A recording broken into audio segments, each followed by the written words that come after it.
Accessing individual databases. OneSearch is a powerful tool. However, it does not search every available database, and there are some databases with specific features that are otherwise inaccessible via OneSearch.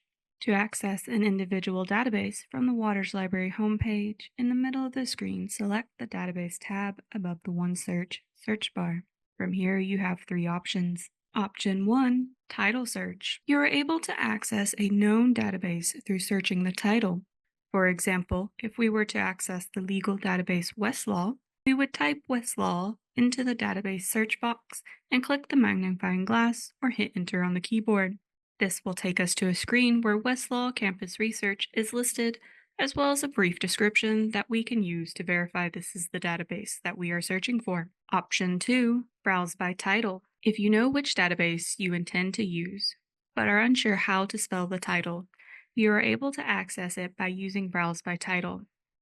On the Database tab, located below the search bar, we will see the words Browse by Title, followed by the letters of the alphabet, where we can then select the letter that corresponds with the database we are searching for. For example, if we are looking for Hein Online, we would locate the Browse by Title text, then select the letter H from the listed letters. From here, we will see a list of all the databases beginning with the letter H, each with a brief description to help us confirm the database we're looking for. Scrolling down, we'll find Hein Online. Option 3, Browse by Subject. If you do not know which database you should use, or are interested in the database recommended for your research subject, Browse by Subject may be the better option for accessing individual databases.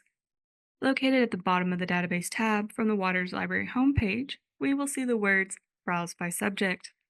Selecting this will take us to the screen listing subjects pertaining to the programs offered here at the university. Selecting the subject we are researching, for example education, will take us to a curated list of recommended databases. We will note the list is in alphabetical order with brief descriptions underneath each title. A key feature for our Browse by Subject option is the Best Bet box, located at the top of each list. The databases within these boxes are highlighted as being especially useful for researching a chosen subject. It is a good idea to be familiar with the databases in your chosen field, as many of these will have specific tools that are useful for researching that subject, such as special filters, browsing options, or indexes that can help you further your research.